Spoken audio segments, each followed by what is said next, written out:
Here I have Motorola Moto G54 5G, and today I'm going to show you how to format SD card on this device.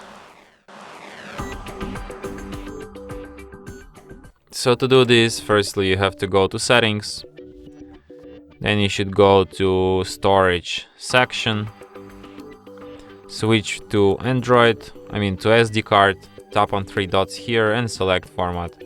Then confirm, and after a few seconds SD card will be fully formatted and ready to be used anew. And that's it. Thanks for watching. If you find this tutorial useful, don't forget to hit that like button and subscribe to our channel.